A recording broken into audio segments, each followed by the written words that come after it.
નમસ્કાર વિદ્યાર્થી મિત્રો, ગગન ઓનલાઈન એકેડમીમાં આપનું હાર્દિક સ્વાગત છે. તો વિદ્યાર્થી મિત્રો, જો તમે હજુ પણ ચેનલ પર નવા હો તો ચેનલને સબસ્ક્રાઈબ કરજો.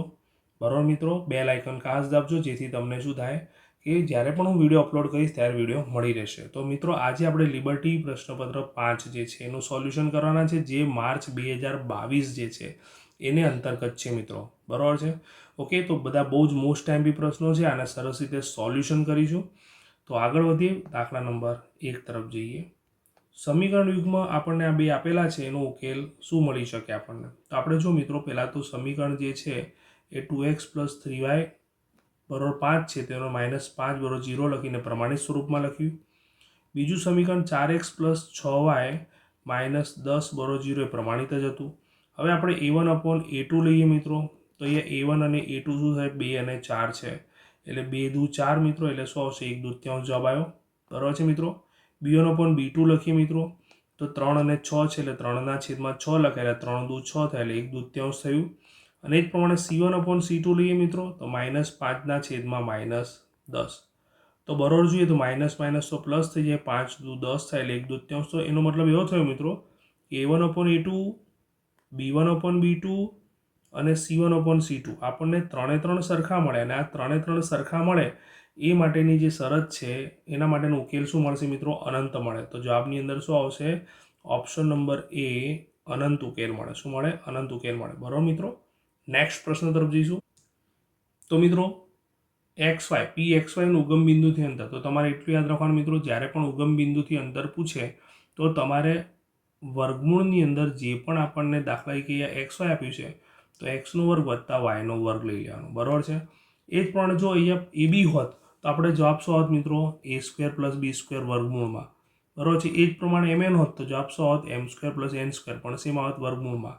તો ખાસ મિત્રો યાદ રાખજો, આપણા પ્રશ્નની અંદર જવાબ ઓપ્શન નંબર બી જ આવશે. બરાબર છે. ઓપ્શન નંબર જે બી છે એ આપણો શું થશે? જવાબ થશે. પણ મેં તમને કીધું એક્સ્ટ્રા આ રીતે પૂછાઈ શકે, તો આપણને આવડવું જોઈએ. ત્રીજું, સમાંતર શ્રેણીનું n-મું પદ શોધવાનું સૂત્ર. તો મિત્રો, n-મું પદ શોધવાનું સૂત્ર કહો મને શું છે? તો n = a + n - 1 × d. તો કયો ઓપ્શન છે? જુઓ, n = a + n પહેલો જ ઓપ્શન છે. બરાબર ને? પહેલો ઓપ્શન જે છે એ આપણો શું છે? સાચો જવાબ છે. ઓકે, તો ઓપ્શન નંબર એ જે છે આપણો સાચો જવાબ થશે મિત્રો. ક્લિયર? નેક્સ્ટ પ્રશ્ન તરફ જઈશું. તો દ્વિઘાત સમીકરણના વિવેચકનું સૂત્ર જણાવો. તો વિવેચકનું સૂત્ર, વિવેચકને d વડે દર્શાવે મિત્રો, અને b² - 4ac એ સૂત્ર છે. તો કયો ઓપ્શન દેખાય છે? યસ, ઓપ્શન નંબર જે બી છે એ આપણને દેખાઈ રહ્યો છે મિત્રો. તો જવાબની અંદર આવશે ઓપ્શન નંબર બી. પાંચમો, sin θ અને sec θ શું થાય? તો જો મિત્રો, sin θ તો એમને લખ્યા, પણ sec θ એટલે 1/cos θ થાય. શું થાય મિત્રો? 1/cos θ. એટલે આને વ્યવસ્થિત લખીએ તો આના છેદમાં કંઈ નથી લેખ, તો sin θ ને 1 એટલે sin θ જ થશે, અને છેદમાં 1 અને cos θ એટલે cos θ થશે. sin θ/cos θ શું થાય? tan θ થાય મિત્રો. તો ઓપ્શન નંબર જે બી છે એ આપણો શું થશે મિત્રો? સાચો જવાબ થશે, બી tan θ. રાઈટ મિત્રો. આગળ વધી પ્રશ્ન નંબર 6 તરફ જઈએ. તો મિત્રો, પ્રશ્ન નંબર 6માં એવું કીધેલું છે, એક બોલર દ્વારા 10 ક્રિકેટ મેચોમાં નીચે પ્રમાણેની વિકેટો લેવામાં આવી છે. આ પ્રમાણેની માહિતી આપેલી છે. તો બહુલક શોધવાનો છે. તો મિત્રો જો, સૌથી વધુ વખત 2 છે. જુઓ તો 2 એક વખત, 2 વખત અને 3 વખત છે. 2 3 વખત દેખાયા. બરાબર છે. 3 જોઈએ. 3 કેટલી વખત દેખાય છે? 1 વખત અને 2 વખત. તો 3 તો આપણને 2 વખત જ દેખાઈ રહ્યા છે. તો સૌથી વધુ વખત આવતો અવલોકન આપણને કયું દેખાઈ રહ્યું છે? 2 દેખાઈ રહ્યું છે. અને સૌથી વધુ વખત પુનરાવર્તન થાય અવલોકનનું, એ જ આપણા માટે શું થશે? બહુલક થશે. એટલે જવાબની અંદર શું આવશે? 2 આવશે મિત્રો. ઓકે, તો આપણે લખીશું પરીક્ષામાં 6થા નંબરનો જે જવાબ છે એ આવી રીતે લખીશું, B2. આવી રીતે આપણે જવાબ લખવાનો પ્રયત્ન કરીશું. ગણતરી આપણે કરવાની નથી. ગણતરી કરવાની હોય તો આપણે શું લખવાનું? સૌથી વધુ વખત પુનરાવર્તિત થતું જે અવલોકન છે એ શું છે? 2 છે. બરાબર છે મિત્રો. આગળ વધીએ. તો પ્રશ્ન નંબર 7ની વાત કરીએ, 15 અને 35નો ગુસા. તો જો 15 એટલે મિત્રો શું થાય? તો 15 એટલે આપણે ડાયરેક્ટ લખીએ તે 15 એટલે 5 તરી 15. બરાબર છે. 35 એટલે શું થશે? 5 સીતા 35. તો બંનેમાં સરખું શું છે? 5 5 છે. એટલે ગુસા કેટલો આવશે મિત્રો? 5 આવશે. શું આવશે? 5. p(x) બરાબર આપણને આવું કંઈક સમીકરણ, આપણે બહુપદી આપેલી છે. x બિલોંગ્સ ટુ r એટલે કે વાસ્તવિક સંખ્યા છે. આનો આલેખ શું થશે? તો જો મિત્રો, x² જે છે ને એનો સહગુણક શું છે? તો x² સહગુણક જે છે શું છે -1 છે. -1 એટલે 0 કરતાં નાનો થયો એટલે કે a<0. અને આપણે ભણ્યા છીએ કે જ્યારે પણ એ જે વેલ્યુ જે છે x² સહગુણકની વેલ્યુ 0 કરતાં નાની એટલે કે ઋણ હોય તો આપણો આલેખ નીચેની તરફ શું મળે, ખુલ્લો પરવલય મળે. શું મળશે? નીચેની તરફ ખુલ્લો પરવલય મળે. પણ જો a <0 હોત, ધન હોત તો ઉપરની તરફ મળતો. પણ આપણને આ નથી પૂછ્યું. આપણો જવાબ શું આવશે? નીચેની તરફ ખુલ્લો પરવલય આવશે. બરાબર મિત્રો જવાબ? ઓકે, તો આ આપણો પરફેક્ટ જવાબ થશે. ઓકે, નેક્સ્ટ પ્રશ્ન તરફ જઈએ. ખાલી જગ્યા ઘટનાની સંભાવના ન હોઈ શકે તો 2/3 જે છે. જો મિત્રો 2/3 છે તો 2ને આપણે 3 વડે ભાગીએ તો 0 પોઈન્ટ કરીને 0 આવે એટલે 3 6 18 તો 2 મળતા હશે એટલે 6 6 6 6 આવતા હશે એટલે 0.67 જેવું થાય મિત્રો. તો આ 1 કરતાં નાની થઈ એટલે 0 અને 1ની વચ્ચેથી 0 1 પણ ચાલે. ટૂંકમાં આ હોઈ શકે એટલે આ ઓપ્શન તો ના આવી શકે. 15% તો 15% છે મિત્રો. ટકા દૂર કરીએ એટલે છેદમાં શું આવે? 100 આવે મિત્રો. એટલે 15/100 એટલે 0.15 થાય. તે પણ 0 અને 1ની આસપાસ આવી, વચ્ચે આવી. તો આ પણ હોઈ શકે સંભાવના. એ પ્રશ્ન ખાસ વાંચવાનો ન હોઈ શકે. તો આ ટકા તો બરોબર છે પણ અહીંયા માઇનસ છે મિત્રો. કોઈ પણ ઘટનાની સંભાવના જોઈને જ ખબર પડે ઋણ કદી હોઈ શકે નહીં. કેમ કે 0 થી લઈને 1 સુધી હોય તેમાં ઋણ તો આવે જ નહીં. માટે જવાબ શું આવશે? -1.5%. બરાબર મિત્રો. પછીનો પ્રશ્ન જોઈશું. તો મિત્રો આ તો સીધું નિત્ય સમજ છે. તો sin² θ પ્લસ cos² θ બરાબર શું થાય મિત્રો? 1 થાય. શું થાય? 1 થાય. તો જવાબની અંદર શું આવશે? 1. વર્તુળનો સ્પર્શક વર્તુળને ખાલી જગ્યા બિંદુમાં છેદે છે તો માત્ર એક જ બિંદુમાં છેદે મિત્રો. બરાબર છે. આપણે ભણ્યા છીએ પ્રમાણે વર્તુળ દોર્યું. બરાબર છે. તો જો અહીંયા આમાં સ્પર્શક દોરું તો એ સ્પર્શક માત્ર એક જ બિંદુમાં છેદે. દાખલે કે L સ્પર્શક લઈએ તો એ P બિંદુમાં છેદે છે. તો એક અને માત્ર એક જ બિંદુમાં છેદે સ્પર્શ છે આપણી ભાષામાં કહીએ તો અનન્ય. બરાબર છે મિત્રો. તો જવાબની અંદર 1 આવશે. 12મો જોઈએ. એક આવૃત્તિ વિતરણ માટે σFixi અને σFi આપેલ છે તો મધ્યક શોધવાનો છે x બાર. તો x બાર ઇઝ આપણું સૂત્ર છે મિત્રો σFixi/σFi. બરાબર છે. એટલે કે 245 છેદમાં આપણે લખ્યા 100. બે સ્થાન આપણે ખસીશું મિત્રો ડાબી બાજુ. તો 45 પછી આગળની સાઈડ પોઈન્ટ કરો અને 2 આવી ગયો એટલે જવાબમાં શું હશે? 2.45. ખ્યાલ આવ્યો કે નહીં મિત્રો? આગળ વધીએ નેક્સ્ટ પ્રશ્ન તરફ જઈશું. તો મિત્રો ત્યાર પછી નીચે આપેલા વિધાનો ખરા છે કે ખોટા તે જણાવવાનું કીધું છે. તો 13મો પ્રશ્ન, વર્ગમૂળમાં 5 એ અસમય સંખ્યા છે. તદ્દન સાચું છે, ખરું છે. વર્ગમૂળમાં 5, વર્ગમૂળમાં 3, વર્ગમૂળમાં 2, વર્ગમૂળમાં 7 ઘણી બધી સંખ્યાઓ. પછી એ જ પ્રમાણે પાય. આવો પ્રશ્ન પૂછે તો આપણને આવડું છે. બધી કેવી સંખ્યાઓ છે? અસમય સંખ્યા છે મિત્રો. બરાબર. p of x બરાબર x3 - x ના શૂન્યની સંખ્યા 3 છે. જો મિત્રો આગળના જ પ્રશ્નપત્રની અંદર એટલે કે આ જે પ્રશ્નોત્તર 5 છે તો ચોથું પ્રશ્નોત્તર તમે જોજો એની અંદર આવી ગયું છે x3 - x ના શૂન્યની સંખ્યા 3 છે. તો આખી ગણતરી મેં તમને બતાવેલી ત્યાં. તે ખાસ જોજો વિડીયો.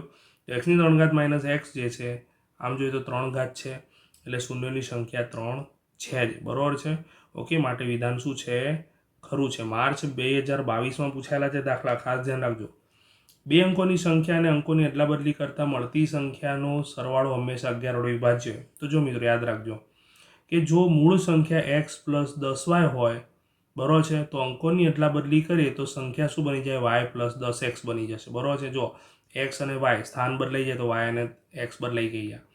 તો બરાબર જો x અને 10x કેટલા થાય? 11x થાય મિત્રો. 10y અને y 11y થાય. તો જો અહીંથી 11 કોમન નીકાળો તો શું આવશે? x + y. એટલે જે પણ સંખ્યા આવશે એ 11 વડે શું હશે? વિભાજ્ય હશે ને હશે જ. માટે વિધાન શું થશે? ખરું થશે. શું થશે? ખરું થશે. પ્રયોગની તમામ મૂળભૂત પ્રાથમિક ઘટનાઓની એટલે કે મૂળભૂત એટલે કે પ્રાથમિક ઘટનાઓની સંભાવનાનો સરવાળો 1 થાય. તો આ પણ વિધાન તદ્દન શું છે મિત્રો? સાચું છે. બરાબર. તો જોવા જઈએ તો બધા વિધાન સાચા છે મિત્રો અને બધા મોસ્ટ આઈએમપી છે મિત્રો. ઓકે, તમે પોતાની જાતે વિચારજો મિત્રો કે બે અંકોની સંખ્યા જે છે અને અંકોની અદલાબદલી કરતાં મળતી સંખ્યાનો સરવાળાની જગ્યાએ શું આવશે? બાદબાકી કરીએ. શું કરીએ? બાદબાકી કરીએ તો એ સંખ્યા કેટલા વડે વિભાજ્ય હશે? બરાબર છે. કોમેન્ટ બોક્સમાં કોમેન્ટ કરવાનું ભૂલતા નહીં મિત્રો. મને કહેજો કે કેટલા વડે વિભાજ્ય થાય. બરાબર છે. તમને ઓપ્શન આપી દઉં. ચલો. ઓકે, 3, 6 કે 9. આ 3માંથી એક જવાબ છે સાચો. ટ્રાય કરજો. બરાબર છે મિત્રો. ત્યારબાદ મિત્રો 17મો પ્રશ્ન છે.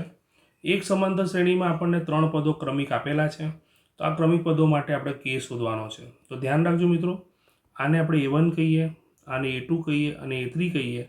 તો આપણે જાણીએ છીએ કે સામાન્ય તફાવત હંમેશા કેવો હોય મિત્રો? સરખો જ હોય. તો A3 - A2 ને A2 - A1 લીધા, બરાબર છે મિત્રો.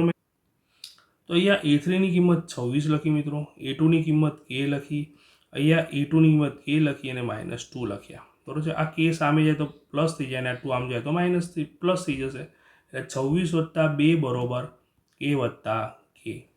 તો K કેટલા થશે? 2K અને 26 ને 2 કેટલા થશે? 28. એટલે 28 બરોબર 2K લખ્યા મિત્રો, 2 છેદમાં જતા રહેશે. એટલે K બરોબર 28/2 એટલે 2 × 14 = 28 મિત્રો. એટલે K ની કિંમત આપણને કેટલી મળશે? 14 મળશે. શું મળશે? 14 મળશે. આશા રાખું છું મિત્રો તમને ખ્યાલ આવી ગયો હશે. જો મિત્રો આપણી અનંત વિજયની જે સિરીઝ છે એને જોજો મિત્રો. આપણે ચેપ્ટર વાઇઝ એમાં મોસ્ટ ટાઈમથી દાખલા પણ મૂકવાના છીએ અને ચેપ્ટર વાઇઝ સોલ્યુશનો પણ આપણે ઘણા બધા કરવાના છીએ, બરાબર છે. બેઝિક હોય કે સ્ટાન્ડર્ડ આપણે બધા જ પ્રકારના પ્રશ્નપત્ર જોજો. એ ઉપરાંત આગળ આપણે વિકાસ એસાઇનમેન્ટ આખું સોલ્વ કરેલું છે મિત્રો, એ ચેપ્ટર વાઇઝ પણ જોજો. બોર્ડની પરીક્ષા માટે ખૂબ જ ઉપયોગી છે. જેમાં મેં બોર્ડ એક્ઝામ 2025 કરીને મોસ્ટ ટાઈમથી ચેપ્ટરના દાખલા આપેલા છે, એ જોજો મિત્રો, બરાબર છે. ઓકે, પ્રથમ પરીક્ષામાં આપણે રિવિઝન કરેલું ત્યારની વાત છે આ. ઓકે, આગળ વધીએ. ત્યારબાદનો પ્રશ્ન છે 18મો. ઓ કેન્દ્રવાળા, એટલે ઓ કેન્દ્ર છે, 4 સેમી ત્રિજ્યાવાળા, એટલે જો આ ત્રિજ્યા થશે, બરાબર છે, બંને સરખી, અને AB જીવા થશે, તો AB જીવા છે અને જીવાની લંબાઈ પણ 4 સેમી જ છે, બરાબર છે, અને ત્રિજ્યા પણ 4 સેમી જ છે. તો મિત્રો અહીંયા આપણને શું જોવા મળી રહ્યું છે કે આપણને જો ત્રિકોણ જે દેખાઈ રહ્યો છે, ત્રિકોણ AOB અથવા OAB, તો OABમાં OA લખો, OB લખો કે AB લખો, બધાના માપ શું છે? 4 સેમી જ છે. અને 4 સેમી છે એટલે આ તો સમબાજુ ત્રિકોણ થઈ ગયો. અને સમબાજુ ત્રિકોણની ખાસિયત શું છે મિત્રો? એમાં બધી બાજુના માપ તો સરખા હોય, બધા ખૂણા પણ સરખા હોય. તો ખૂણો AOB શું થશે? તો બધાના ભાગમાં 60 60 60 આવશે, બરાબર છે મિત્રો. તો આ ખૂણો પણ 60 થઈ જશે. તો ખૂણો AOB શું થઈ ગયો? 60 થઈ ગયો મિત્રો. તો જવાબની અંદર આપણે લખીશું ખૂણો AOB જે છે શું થશે? 60 થશે. કેમ થયું એ મેં તમને ગણતરી કરીને બતાવ્યું મિત્રો, બરાબર છે. નેક્સ્ટ પ્રશ્ન તરફ જઈશું. તો મિત્રો 19મા દાખલાની વાત કરીએ. 80 ગુણની પરીક્ષામાં તમને 60થી વધુ ગુણ મળે તેની સંભાવના શોધો. તો પહેલાં તો જો મિત્રો 80 ગુણની પરીક્ષા હોય તો 80 ગુણની પરીક્ષામાં પરિણામો કયા હોઈ શકે? તો 0થી લઈને છોકરાના કે વિદ્યાર્થીને 80 ગુણ આવે એટલે કુલ પરિણામો કેટલા થશે? 81 થશે. એટલે છેદમાં 81 આવશે, બરાબર છે. હવે 60થી વધુ ગુણની વાત કરી છે, તો 60થી વધુ ગુણ એટલે કેટલા થાય? 61થી લઈને મહત્તમ 80 આવે. એટલે ટોટલ પરિણામ કેટલા થાય મિત્રો? 20 થાય, બરાબર છે. કેમ કે જો 61થી લઈને 70 10 અને 71 લઈને 80 એટલે બીજા 10, એટલે 10 ને 10 કેટલા થાય? 20 પરિણામ થઈ ગયા મિત્રો. તો આપણે જો ઘટના E વિચારીએ તો એની સંભાવના શું થશે? 20/81 આવવામાં છેદ ઉડે એમ નથી, એટલે આપણે આમાં જો જવાબ લખીએ તો જવાબ શું આવશે? 20/81. તો આપણે જે ઘટના વિચારી E ફોર ઇવેન્ટ એટલે ઘટના, તો આપણને આ પ્રમાણે સંભાવના મળી શકે મિત્રો. ખ્યાલ આવ્યો કે નહીં? તો આવી રીતે કોઈ પણ દાખલો વિશિષ્ટ રીતે પૂછી શકે છે. ઓકે, 20મો દાખલો. કોઈ માહિતી માટે મધ્યસ્થ M આપેલો છે અને મધ્યક X બાર આપેલો છે. આગળ ઘણા બધા પેપરમાં જોઈ ચૂક્યા છે, મેં તમને કીધેલું પણ છે કે આવો દાખલો પૂછાશે તો Z બરોબર 3M - 2X બાર આપણું શું છે? સૂત્ર છે, બરોબર છે. હવે જો આનામાં કિંમત મૂકી તો 3 એમની કિંમત શું મૂકી? 20 મૂકી. 2x બાર એટલે કિંમત મૂકી 10. તો 30 દુ 60 થશે મિત્રો, 10 દુ 20 થશે, 60માંથી 20 જશે 100 આવશે મિત્રો, 40. એટલે કે બહુલક જે છે શું થશે? 40 થશે. તો જો એ જવાબ લખો હોય મિત્રો તો આવી રીતે લખીશું બહુલક બરોબર, તો બહુલક 40 થશે, બરાબર. આ રીતે તમે ગણતરી કરીને લખી શકો છો. ગણતરી પણ કરી શકાય, એવું જરૂરી નથી કે ગણતરી ના કરે મિત્રો, પણ તમારે 100% કોન્ફિડન્સ હોવા જોઈએ.